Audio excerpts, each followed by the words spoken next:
Hello again, my name's John and welcome to another video. With the Easter holidays just a couple of days away, I thought I'd do a quick demo on how we make our hot cross buns. These are very easy to make as there's very little kneading involved. You can use a stand mixer to make these, but I'm going to do these by hand. Here's a list of the ingredients you'll need. There'll also be a list in the description box under the video. Right, here we go. Start by adding all of the main ingredients to a bowl and give it a good mix.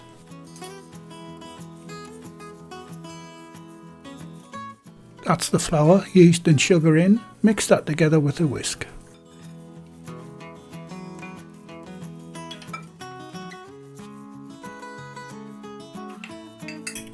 And in goes the cinnamon, the allspice and the salt. The allspice, you may know that as mixed spice powder.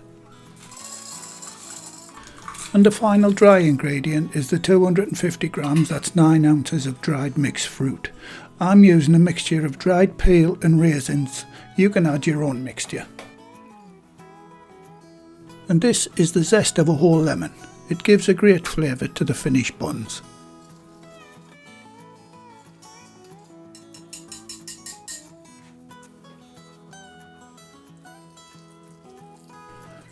Now on to the wet ingredients. Start with the warm milk, which should be about 40 degrees Celsius, that's about 104 Fahrenheit, followed by the vegetable oil and the 1 beaten egg.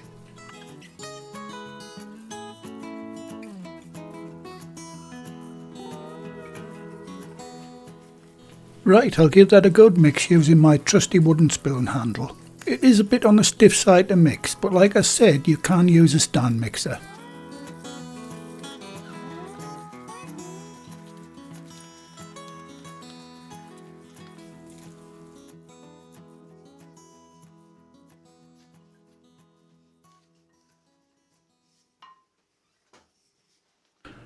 Right, I'll tidy that up a bit and scrape down the sides of the bowl with a spatula. Cover it with my shower cap and let it rise for 45 minutes in a warm draft-free spot. If you do use a machine, mix it until it just comes together and just let it rise in the mixer bowl, but make sure it's covered.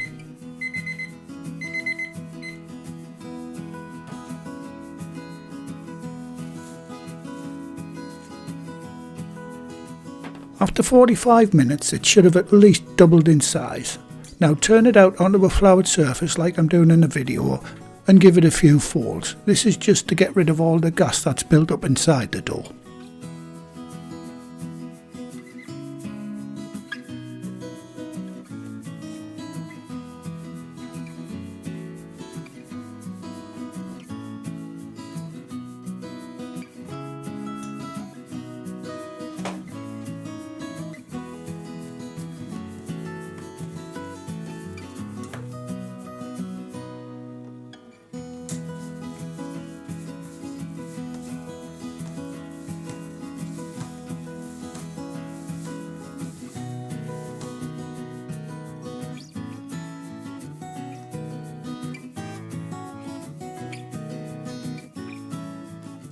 And that's it. This dough is now ready to be formed into buns. Practically no work at all. Now, if your ingredient quantities were correct at the start, your finished dough should weigh just over 1200 grams, that's £2 10 ounces. So, to make 12 buns, the mathematics is easy. Each bun will weigh 100 grams, that's 3.5 ounces each.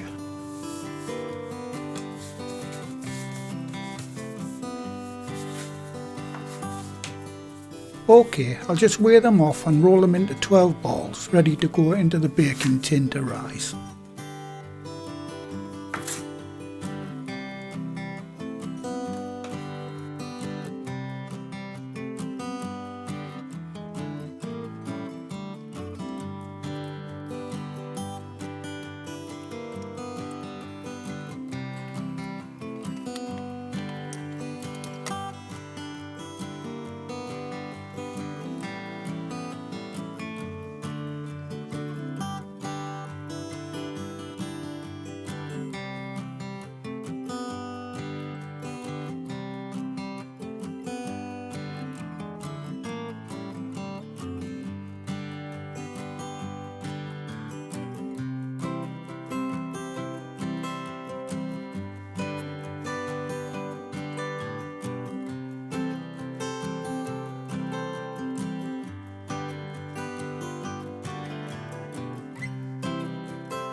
You'll also need a piece of oiled cling film or plastic wrap to cover the buns while they're rising.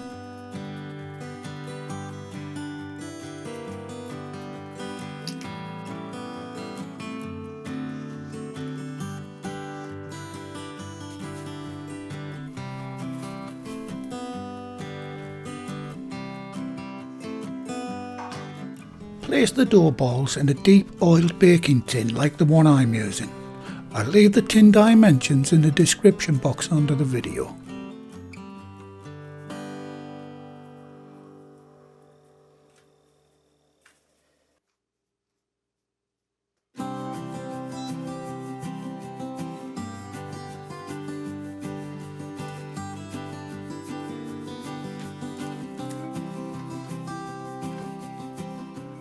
Right, cover the tin with the oiled plastic wrap and leave it in a warm draft-free place for at least 1 hour. While I'm waiting for the buns to rise, I'll mix up the ingredients for the crosses. I'll also be making up the glaze for the top of the finished buns. Right, for the crosses, it's 100 grams of plain or all-purpose flour, 2 teaspoons of icing or powdered sugar and 100 grams of water. Now give that a good mix and pour it into a piping bag as shown in the video.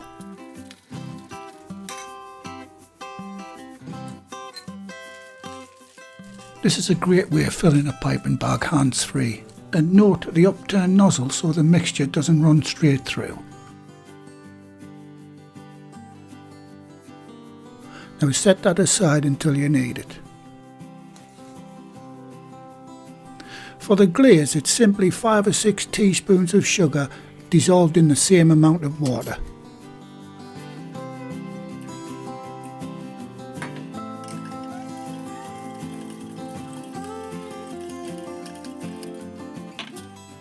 When there's only 10 minutes left on the timer, preheat your oven to 190 degrees Celsius, that's 375 degrees Fahrenheit or gas mark 4. I'm setting mine to 170 as my oven is fan assisted and it runs about 20 degrees hotter than indicated on the dial.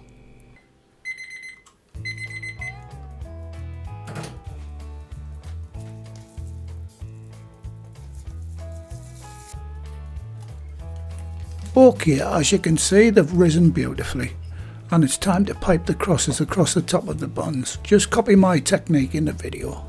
It doesn't have to be crosses, mind, you can eat these buns any time of the year. Just pipe any pattern you like on the top. When it comes to a gap in between the buns, just go straight across. The mixture will find its own level, as you can see. Try to keep the nozzle in straight, level lines.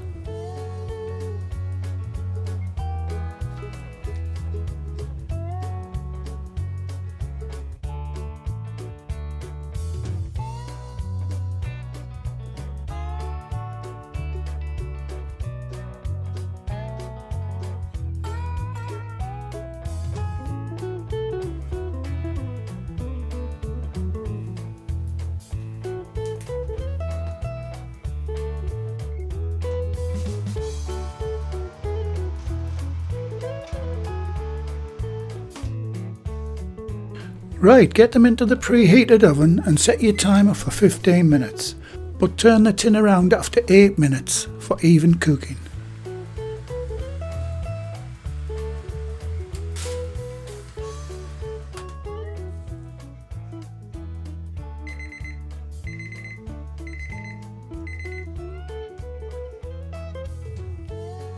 And that's all there is to cooking these hot cross buns, and they look great, and the smell of those spices is amazing. Now I'll put them on a wire rack, and after 10 minutes I'll show you the best way to get them out of the tin without separating or damaging them.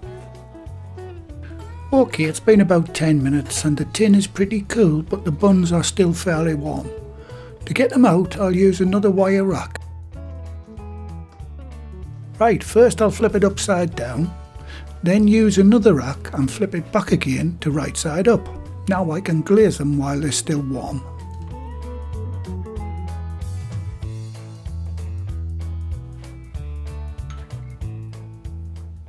I know there was a lot of sugar went into this glaze, but I'll barely use a quarter of what's in this cup on these 12 buns. It's just I have a lot more to do off camera. Nothing special about applying the glaze, just give it a good brush all over.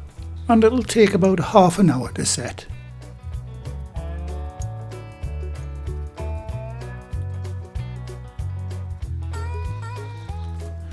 And this is another advantage of doing these in a deep pan. You can glaze them all at once.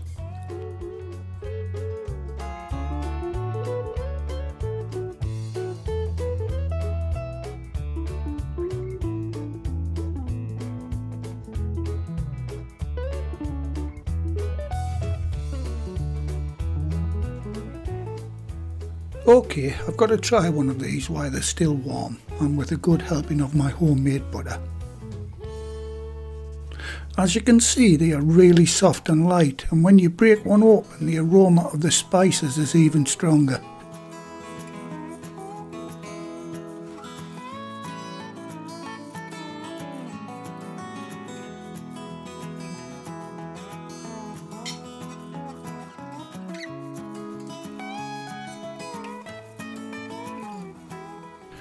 Well, just as I knew, these are gorgeous and gets the usual thumbs up. I hope you try these no-knead hot cross buns, and they're fantastic any time of the year, not just at Easter. I use the same recipe but make them twice the size, and I call them tea cakes. And tea cakes really are an English traditional recipe, and I'm not just making it up. Well, thanks again for watching. Please like, share, comment and subscribe by hitting the circle above. If you do subscribe, hit the bell icon next to the subscribe button on my channel page. That way you'll be notified every time I upload a new video. In the meantime, here's a few of my other videos you may want to watch. So, until the next time, bye for now.